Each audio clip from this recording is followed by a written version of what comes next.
Good afternoon, everyone, and welcome to We at Swoosh English. We are here today to show you a lesson on listening as part of our Swoosh English live lesson series. My name is Scott, and it's very nice to be your acquaintance today. I will be your teacher and video guide for today's live lesson. So, hope you're well wherever you are tuning in from across the world. I hope it's not too late. I hope it's not too early, and I hope you're comfortable and ready to begin with our PTE lesson of the week for listening. Very nice to have you. Shall we get started? First of all, I'd like to introduce you to me for a little bit. My name is Scott, and I have been teaching English for several years.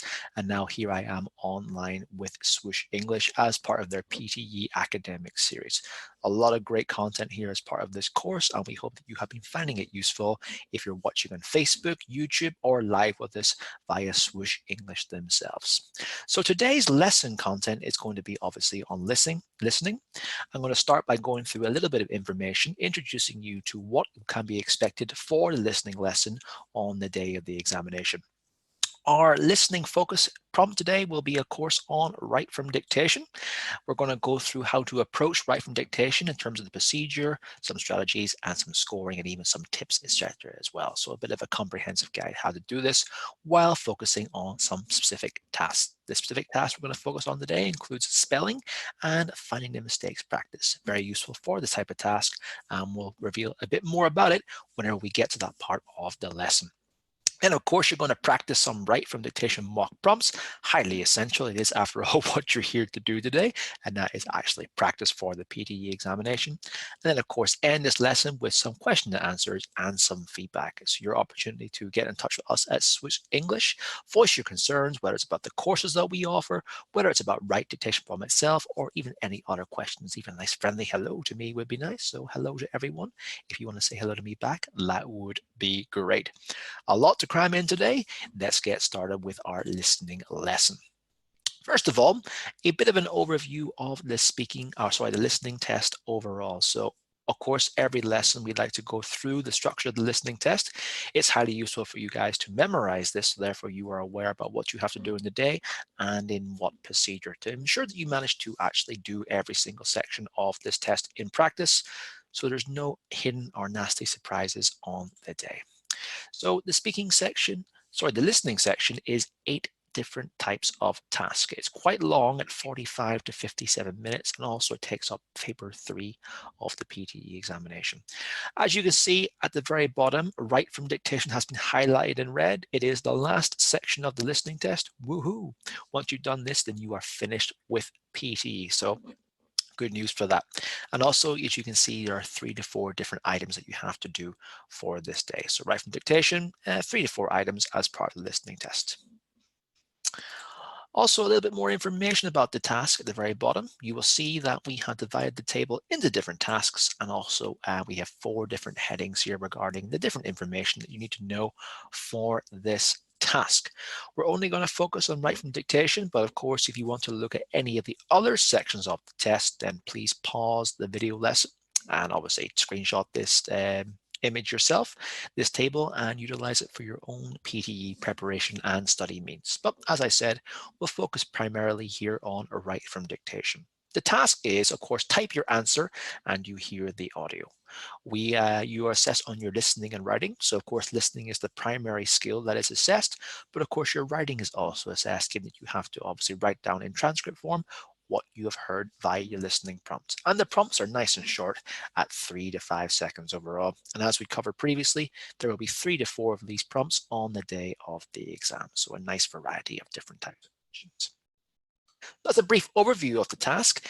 Let's now just have a little bit of a question and answering session on some listening questions. And the reason why we're going to ask these questions is that you can reflect upon your own listening abilities, your own listening strengths, your own listening weaknesses, as well as just assess exactly how much listening you get on a day-to-day basis outside of obviously studying for the PTE examination.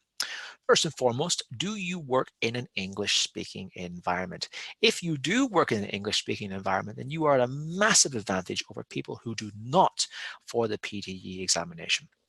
After all, the best way for you to increase your listening ability is simply, obviously, to listen, listen, listen, and not just listen, but respond to listening as well. So listening is a receptive skill, but speaking is a productive skill. Often the two will come hand in hand. So if you're listening to English on a day-to-day basis, whether it's in an office or maybe doing your own practice, fantastic. It doesn't necessarily have to be academic in nature, but obviously just improving that receptive ability for certain English is great. So please, please, please do as much practice as you can, both academic and non-academic, to increase that ability. Make the most of working in an office, for example, if you do. If not, how often do you listen to academic audios in English? So hopefully you are listening to some academic audios in English and also designing your own questions, your own gap fills, your own ability to assess the question in your own time, as well as, of course, any other activities that you might have found or purchased. We at Swoosh English, of course, can offer you a lot of material regarding listening to academic audios and also practicing PTE style questions. The more you do, the better. Question 3, can you listen for gist? What exactly is gist? Well, of course, if you're coming to these lessons every week, then you should by now have a good idea about what gist is. Gist is basically the overall meaning, how we can summarize a academic text in terms of being an audio transcript or a reading passage, for example, in terms of just summarizing that information and getting it down to its core meaning. So if you can listen for gist, then it's a great way for you understanding exactly what's being conveyed in a longer audio. And that's essentially what we want to do for many activities actually involve having a sense of understanding of gist so that you can apply that to any given question. Can you summarize audios in 1 or 2 sentences when you listen? So essentially, that's a great skill for you to learn because after all, we have 2 different summarized texts, activities that you can have to do in the PT examination. One is the writing task, summarize written text, and the other is the listening task, summarize spoken text. So therefore, it's very useful for you to increase that ability. Of course, for right from dictation today, while you're not necessarily summarizing the information, you are trying to extract that key information. And then finally, can you read and listen at the same time? So of course, if you can do that, then you will excel at a variety of different tasks on the day of the PTE examination. Right from dictation involves you listening and then writing at the end, but of course some reading skills are involved to improve that at the end.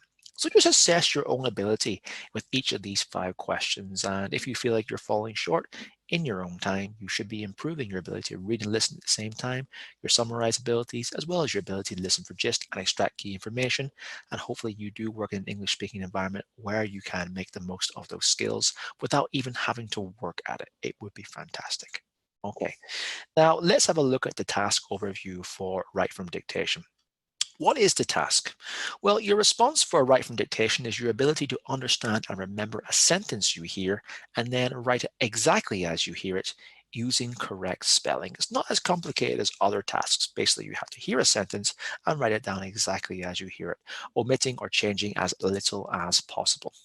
How is it scored? Well, it's scored firstly on your content.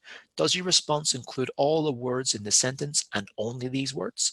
Content is scored by counting the number of words in your response, number of correct words as well. So the PTE algorithm will involve you having the same amount of words as are in the transcript. If there's any less words, you will lose marks.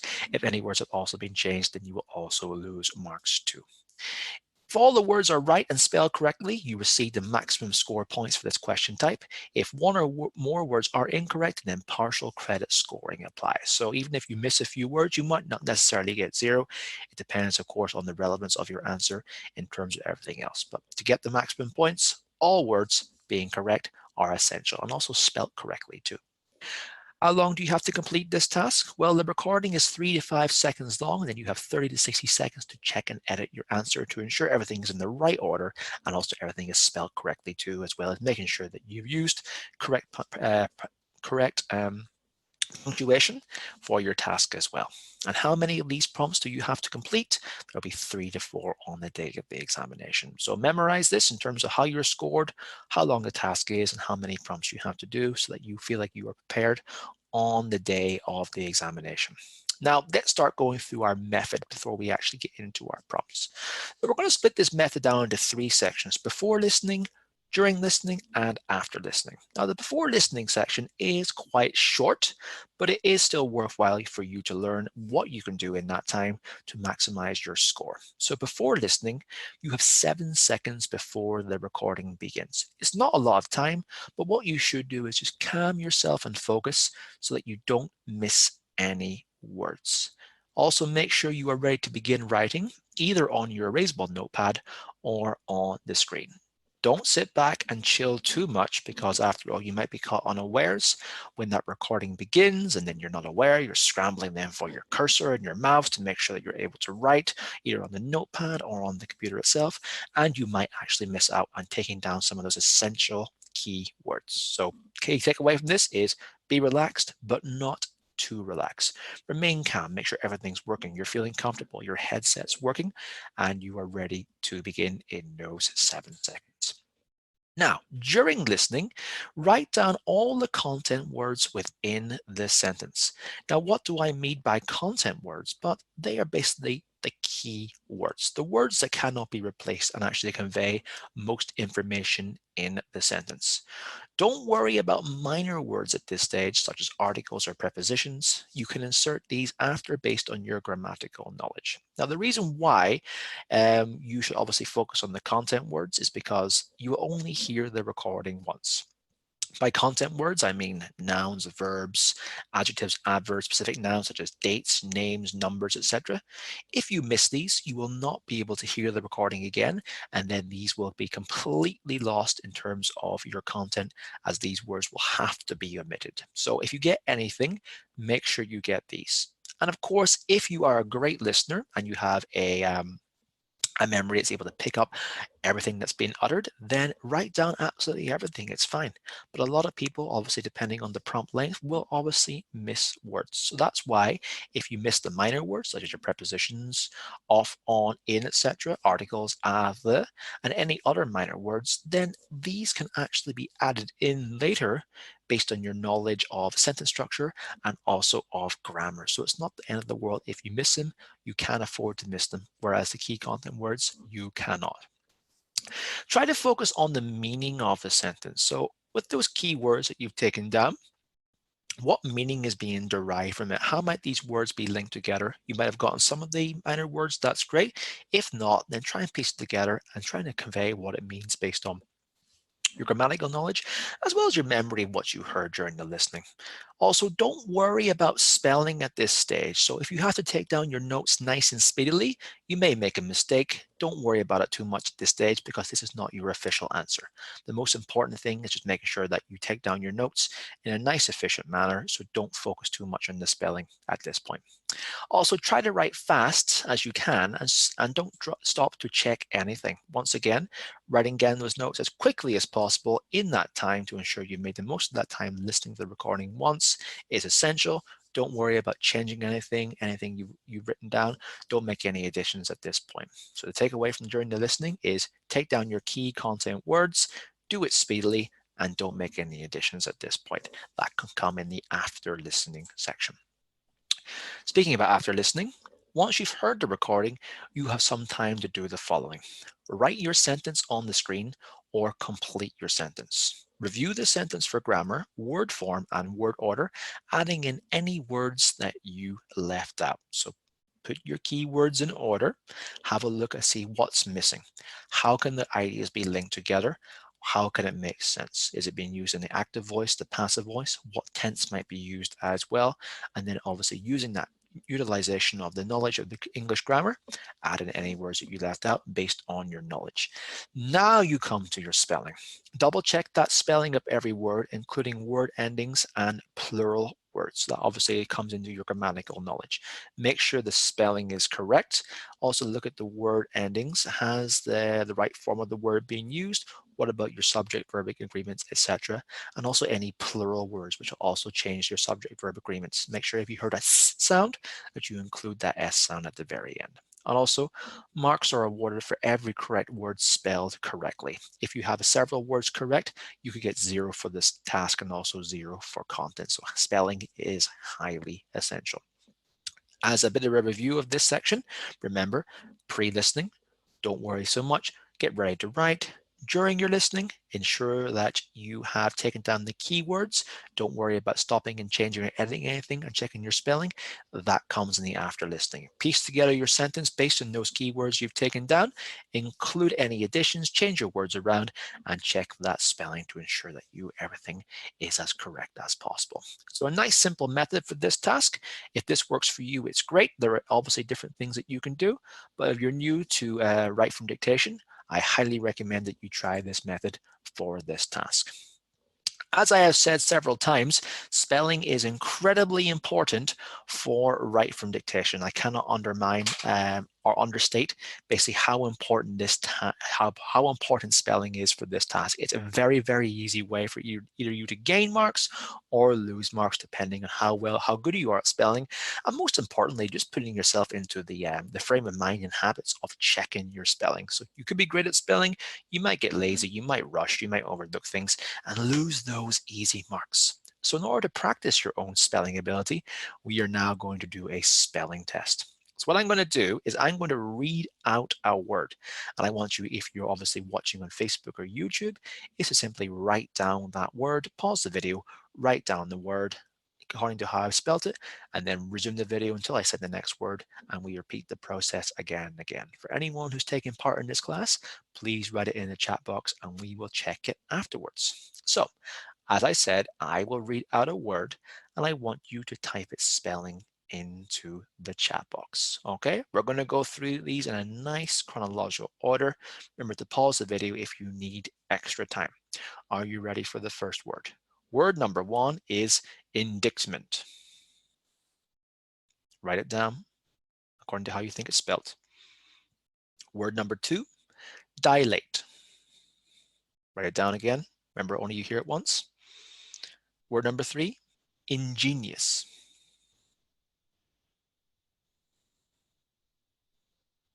Number four, minuscule. Number five, accommodate. Number six, conscientious. And number seven, acquit. So those are your 7 words. I only said them once because don't forget, in the day of the PT examination, you will only hear the recording once. There's no need to put it in more than once after all, because that will only give you extra time that you don't actually have in the test. So we might as well make this as PT-like as possible. So basically, this is an assessment to see how quick you are at writing down obviously accurate spelling, and if you're even in any way close writing down your spelling, that's so that you can change it once you've listened to it. Okay, so the first word, as I said, was indictment. How do we spell indictment? Here is the spelling. I-N-D-I-C-T-E-M-E-N-T, indictment. If you got that, great. Word number two, dilate. We got a nice long I sound in that. D-I-L-A-T-E. Die plus late equals dilate. Word number three, ingenious. How do we get that one? Here we go. I-N-G-E-N-I-O-U-S, ingenious. So obviously we have G-E-N, we make obviously the short sound, but it's linked with the I in the following word, so we have ingenious. Next word is minuscule, M-I-N-U-S-C-U-E-L, minuscule. Minuscule. So obviously with the U sound, we have obviously a U spelling here, and I might actually throw a few people off with minuscule, actually minuscule, but that's the way English operates. Some phonemes are a bit irregular. Next we have accommodate. How do we spell this one? Hopefully like this, A-C-C-O-M-M-O-D-A-T-E, accommodate, accommodate. Next word that we have is conscientious, quite a tricky one. Let's see if we got that one. Conscientious, C-O-N-S-C-I-E-N-T-I-O-U-S, conscientious, conscientious. So obviously we have S-C down here. You might be thrown with the sh sound. You might have spelled it with an H, for example, but that is the spelling, conscientious. I understand, a tricky one. And the final word we have is acquit, A-C-Q-U-I-T, acquit, acquit. All right, so those are 7 common words that we might hear in an academic text. They're all quite long and tricky and academic in nature, and also some of them have some irregular phonemes in there and little ways to throw us off. So if you're able to spell them correctly, fantastic. I also want to know, did you write them down correctly the first time, or did you obviously take down your notes and revise them? The important thing to do is obviously take down what you hear and then try and revise your spelling at the very end. So um, great if you manage to do that. And obviously spelling is important, so make sure you do take it down as correctly as possible the first time, but don't try and make any additions during the listening. You will make that after you have done the listening, and then you are writing in your final answer.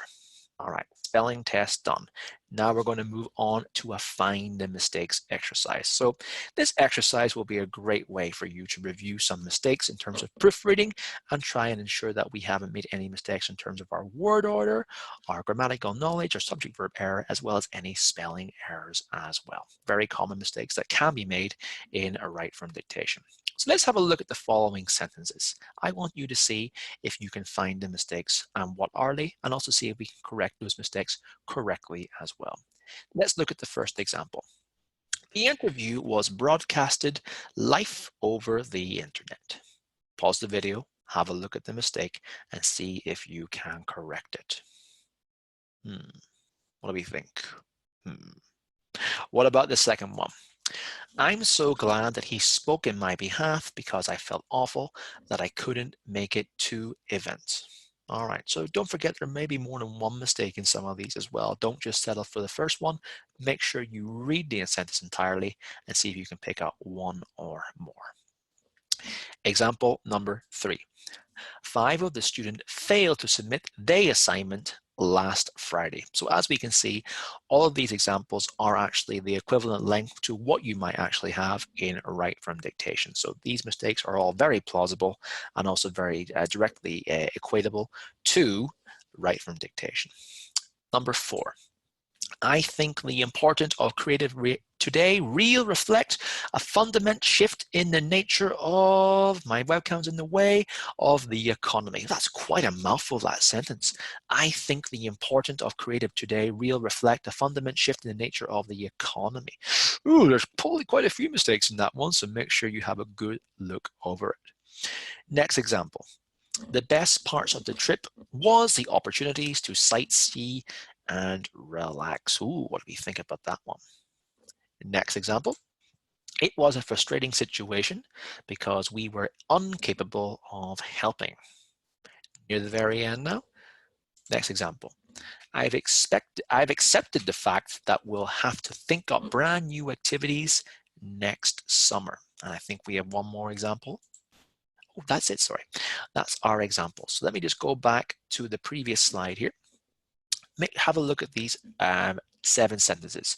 See if you can find as many mistakes as possible. Pause the video, have a look through the sentences, highlight the mistakes, and see if you can correct them. Once you've found the mistakes, then resume the video and we will get on with the analysis of the answer to see if we found any mistakes that would cost us marks in write from dictation. Now, I know you had the advantage of reading these prompts as well as listening to them, so it's a slight advantage, but of course this exercise is still very good for your own proofreading abilities. Okay, let's get into the analysis of what the mistakes were.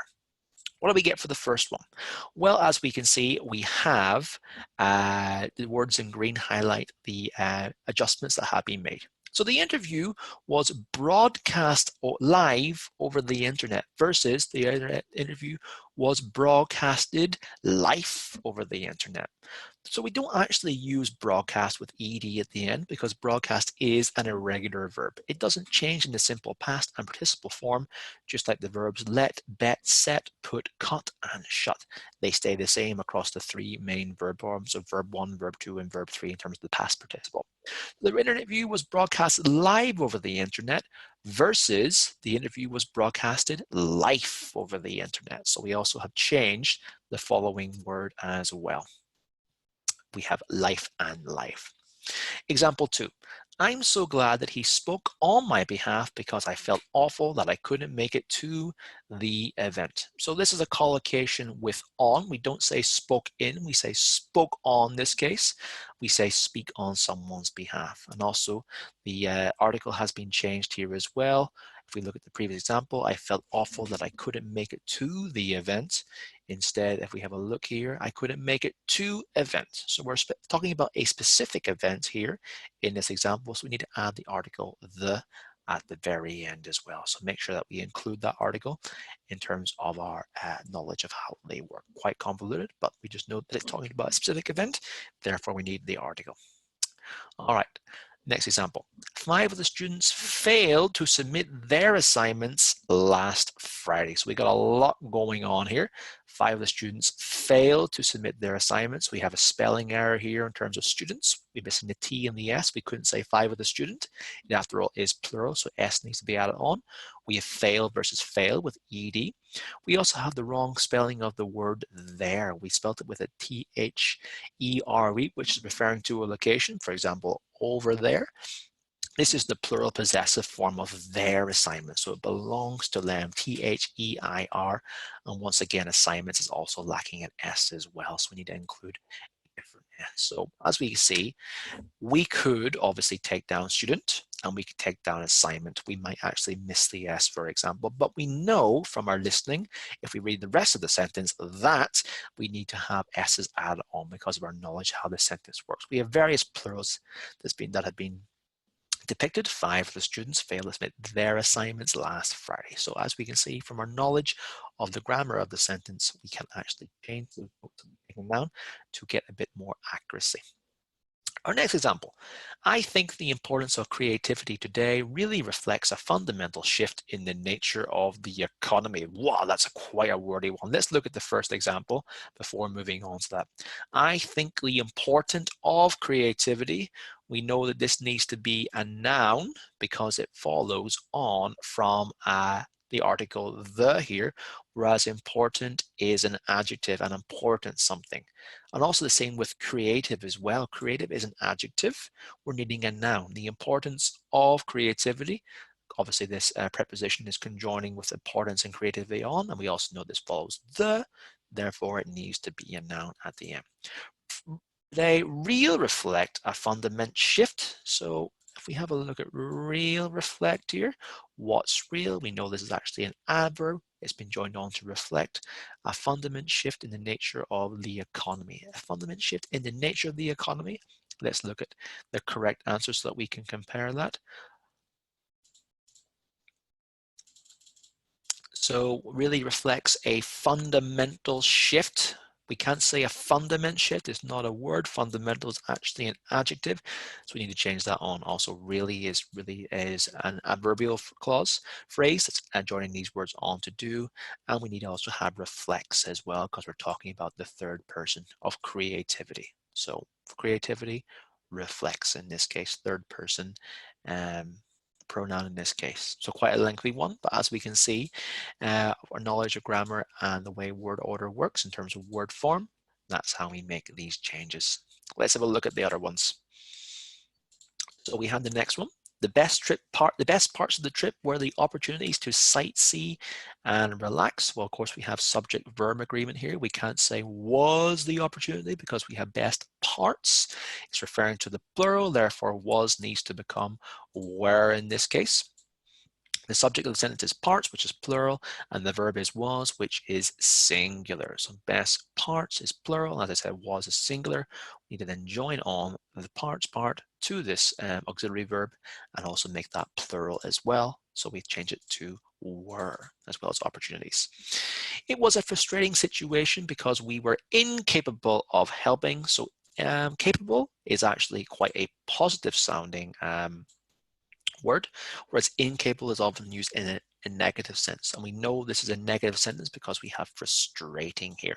You wouldn't be frustrated if you were capable, therefore you were able to do something, but you would be frustrated if you are incapable. That means you are unable to do something. So just the connotation of the sentence makes sense. I've accepted the fact that we'll have to think up brand new activities next summer. So basically the writer originally used the word accepted instead of accepted, two words that sound incredibly similar, accepted and accepted, but of course are very different in their application. Accepted is when you are the exception to something, you are different to the normal rule, whereas accepted is when you, okay, I agree to something, I think that's okay, I have my authority. So I've accepted the fact that we'll have to think of brand new activities next summer. It wouldn't make sense if the person was accepted from something, the person that just agreed to it happening, to the activities happening. So therefore we need to have ACCEPTED instead of EXCEPTED. Once again, a example of a listening exercise in which you hear words that sound similar but actually are very, very different in their meaning. All right, well, I hope that you managed to find that very useful today. That spelling activity, remember to make sure that you do spend adequate time reading your sentence when you're putting it together, to make sure you're looking out for things like subject-verb agreement, spelling, plural versus singular, as well as just general sense of everything as well. Make sure it makes sense when you're reading it back. All right, now let's have a look at our first mock prompt today. So this is now your chance to put some of what we've given you today, a part of this lesson, into practice. The first mock prompt is going to be replayed. It only lasts a few seconds, so listen to the prompt. Make sure you write down your keywords only. Of course, if you can write down everything, the better, but start out nice and slow and ensure you're listening for those key words only. You will then have some time afterwards to revise what you've written down, form your sentence, and submit your answer. Okay, please have a notepad ready or else something for you to write or type on. I will play the recording. I will then give you some time to formulate your answer, and then I will show the completed transcript to see if you got something that you actually had written down that's accurate to the text. Okay, so when you're ready, let's play the first mock prompt. Technological advancement has seen the world almost entirely change in just a decade.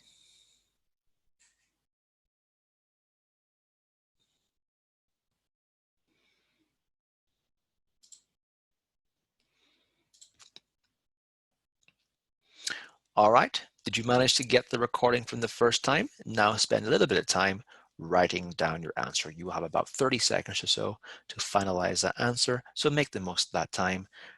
Formulating your keywords, making sure everything can be joined together using your knowledge of English collocation, grammatical knowledge, sentence structure, subject-verb agreement, error, agreement, etc., as well as checking for your spelling. So here was the correct response. The response was, technological advancement has seen the world almost entirely change in just a decade. So quite a long and lengthy one. We hope you managed to get that correct. If you didn't, what words were you unsure of? I'm sure it might have been some of the longer words like technological advancement, as well as some of the tricky subject-verb agreement errors that you might have in that prompt too. Okay, let's move on to the second one now. So once again, listen for the prompt. Remember, you only hear it once. Write down your keywords and then piece it together on your knowledge of how an English sentence can be structured and pieced together. I will now play the second prompt. Remember, don't make any additions the first time you hear. Just write down the information that you can get in any format you can. Entries on behalf of another university will not be allowed. Okay, so take some time and write down your prompt.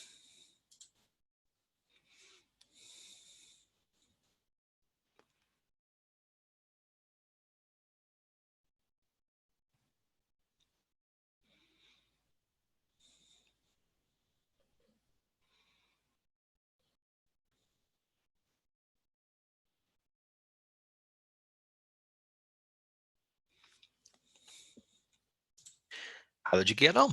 That one was a little bit simpler and a little bit shorter compared to the previous one, so hopefully you managed to find that one a bit easier. So this one was as such.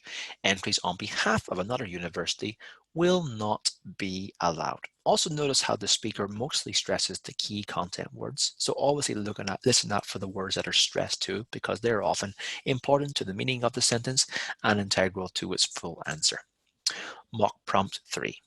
Listen to the recording, write it down, and then obviously refine at the very end before submitting that right from dictation answer. More than 11,000 scientists around the world have declared a climate emergency.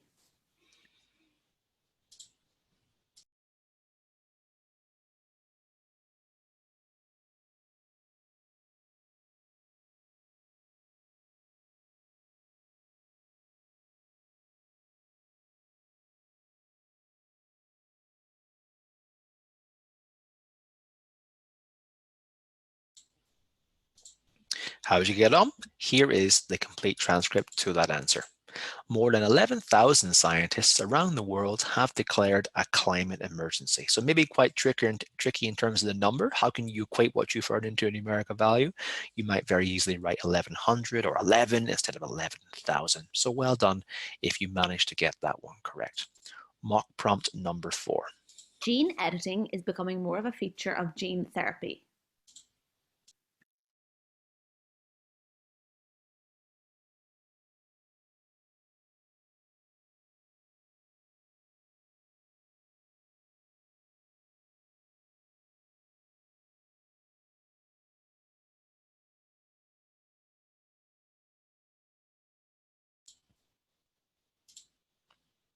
And here is your complete transcript for that answer.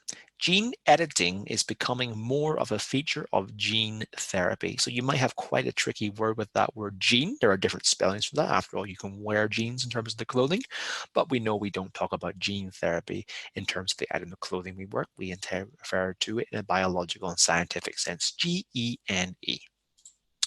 Mock prompt number 5. I will now play the recording. The golden age of Hollywood began with the silent movie era.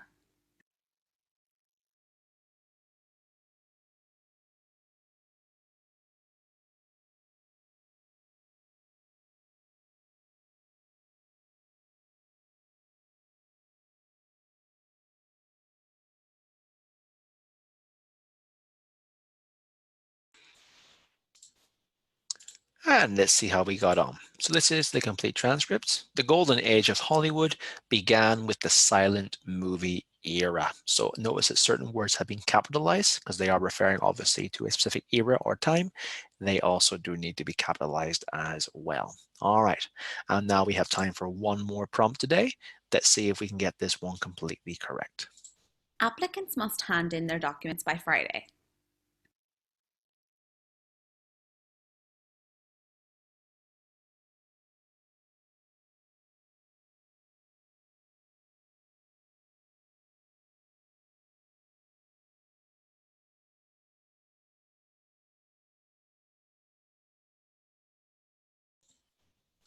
And the final transcript answer is as such. Applicants must hand in their documents by Friday. So a particular tricky part of this might be actually the word there. Make sure you spell it in the right sense, not T-H-E-R-E. We're not referring to a destination or a place. We're referring it to in the possessive point. It's their applicants' documents. It's their documents. So make sure that it's been answered accordingly. So how did we get on? Did we manage to get most prompts? What were your mistakes that you were making if you were? Were they spelling errors? Were there grammatical errors? Were there word form errors? Well, hopefully we can put in more practice in our own time to improve upon these. But remember, any you manage to get correct is a massive win. Think about what you've done well and focus on what you can improve for that next lesson. Oh, and let's have a look at our 7th mock prompt. Some young people encounter anxiety on a daily basis.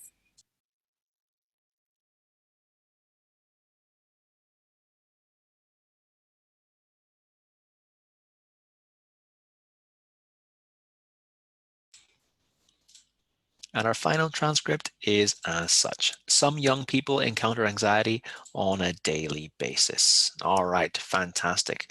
So let's just leave this lesson today with some write from dictation tips that you can use to apply to the next set of write from dictation prompts that you do and improve your performance a little bit further. If you've been doing all these today, great, fantastic. But of course, we all have something more to learn and know. First of all, quite obvious sounding, but something that might be overlooked and can cost you valuable time and marks. Have your cursor positioned in the box and be ready to type when the recording begins. There'd be nothing worse than not using those 7 seconds appropriately, missing the first part of the recording, missing some of those words, and missing some valuable marks towards your PTE examination score. So be ready, that cursor ready to go so that you can start typing immediately as you hear. And of course, type as you listen. Do not stop to make a correction. You can review and correct any typing errors at the end. While you're listening, you should be typing. You should not be making additions. You should not be changing because you want to ensure that you are actively typing out anything that you hear. If you're making additions and corrections, then you're not listening to what is being said and can miss out on some of those key words. Of course, keywords and content words are the most important to take note of. Of course, as I said, if you can get everything in the listening, that's great, but occasionally there will be a listening recording that is far too long and far too complex with some tricky words, so make sure that you focus on those keywords primarily. You can revisit and include any auxiliary words at the end with your knowledge of English sentence structure, grammatical terms, etc., etc. Pick your subject-verb agreements, your tenses, and your punctuation. So make sure that if there is a third-person verb being used, that you end the word in S. If there's a word ending in ed, it's likely going to be a past tense verb. Make sure that obviously the rest of the sentence correlates in terms of the tense that's being used, and also your punctuation. Make sure you use commas and full stops, etc. appropriately. Use your knowledge of grammar to help you place the words correctly in the sentence based on obviously the keywords you've taken down and the general meaning of the sentence overall. Spelling is important, highly important, and you will lose a score for incorrect spelling, but the flow of the sentence is important too. You will be able to fix spelling at the end, so don't worry about your mistakes during the listening. So make sure that, of course, you do make those spelling changes at the end. If you make several spelling errors, you can potentially lose all marks for this prompt. So ensure that you do, of course, make those additions, but not during the recording. Fix them at the end. Use the time you have to make those additions so that you have gotten those points. Remember, the post-listening phase is as important as the listening phase for writing down that answer. So let's finish up today with a little bit of feedback with some questions and answers. First and foremost, did you answer the question prompts correctly today? If you got them all correct, fantastic. If there were some that you got wrong, where did you go wrong? Was the prompt a little bit too long and complex? Was there some tricky spelling in terms of tricky vocabulary? Did you miss out on a few spelling errors? Were your subject-verb agreement did you make any subject-verb agreement error mistakes? What about your grammar and punctuation? If so, then work on those for the next time. Did you find the spelling and find the mistakes activities useful? Hopefully you did. Obviously, these are quite simple activities, but it's just a good way for you to be aware about what you should be doing on the day of the examination in terms of checking your spelling and checking anything for mistakes. So it's basically a form of active review for you to do in the 10 to 20 seconds that you have after the prompt has ended in writing your response. Well, did you do well today? What would you like to improve on? And any other questions, please contact us at swooshenglish.com, PTE section, so that we can help you with your PTE examination, as well as obviously write dictation and any other tasks that there might be as well. So thanks a lot for attending today. We hope that you managed to get a lot out of this class. And if you want any more assistance with PTE, then please come to us at pte.swooshenglish.com and look at the variety of packages that we have suiting your everyday needs for passing this examination. We really, really do want to help people pass this examination. And well, I hope to see you again for some more of our live lessons. Please tune in on Thursday for our speaking class. That would be fantastic to see everyone there. So for everyone that's been watching today, wherever you are in the world, whatever time you're watching at, I hope you have a great day and I will see you again. Take care and bye-bye.